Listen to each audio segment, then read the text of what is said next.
नमस्कार मित्रों। मध्य प्रदेश का संस्कृति मंत्रालय लगातार साहित्य क्षेत्र में कुछ नवाचार करता रहता है। वास्तव में अभी हम सब लोग जब नवदुर्गा उत्सव से को संपन्न कर रहे हैं और शक्ति की उपासना ये हमारी रुचि का एक विषय बनकर के उभरता है। शक्ति की उपासना शब्द सुनते ही हमारे ध्यान में देश भी आता है।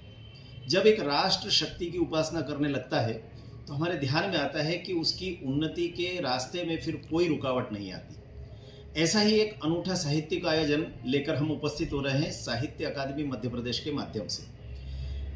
माननीय मुख्यमंत्री जी आदरणीय शिवराज सिंह जी चौहान और हमारे आदरणीय संस्कृति मंत्री सुश्री उषा बाबू सिंह ठाकुर जी से हमने निवेदन किया था कि हम इन अखिल भारतीय कवि सम्मेलनों को लेकर छोटे स्थानों तक पहुँचे, और इसलिए इंदौर जिले की महू तहसील का जो मुख्यालय है वहाँ पर इस बार एक अखिल भारतीय कवि सम्मेलन संपन्न होने जा रहा है। एक बड़े आनंद का विषय यह है कि इस कवि सम्मेलन में अखिल भारतीय स्तर के बड़े सशक्त हस्ताक्षर उपस्थित रहने वाले हैं। हम जानते हैं कि हास्य व्यंग के क्षेत्र में सुरेंद्र शर्मा जी का बड़ा नाम है, नई दिल्ली से भी हमारे मध्य उपस्थित रहेंगे।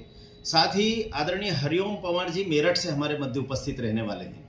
ओज का एक अनूठा स्वर जिन्हें सुनने के लिए हम सब लालायित रहते हैं। कश्मीर की वाणी को मुखर करने वाला वह स्वर अब गुंजायमान होने वाला है महू की धरती पर। साथ ही हमारे अपने इंदौर के जिन्हें हम गीत ऋषि कहते हैं आदरणीय सत्यनारायण सत्तन जी तो उपस्थित रहेंगे ही, उनके बगैर कवि सम्मेलन अधूरे से लगते हैं। इसके अलावा आदरणीय कमलेश शर्मा मृदु जी हमारे बीच रहने वाले हैं। वे उत्तर प्रदेश के सीतापुर से हमारे मध्य रहेंगे। और साथ ही गजेंद्र सोलंकी भी, जो कि ओज का एक ऐसा युवा स्वर है जो भारत माता की वंदना की कविताएं जब मंच से कहते हैं तो ऐसा लगता है मानो साक्षात भवानी उनकी जिह्वा पर विराजमान हो गई हो। इनके साथ ही अपनी ही मालवा माटी के एक और व्यंग के हस्ताक्षर, हास्य के हस्ताक्षर मुन्ना बेटरी भी हमारे बीच मंदसौर से रहने वाले हैं। मातृशक्ति का प्रतिनिधित्व करते हुए प्रियंका राय जी बनारस से हमारे मध्य रहेंगी। और साथ ही एक और ओज कविता के अनूठे स्वर मुकेश मोलवा।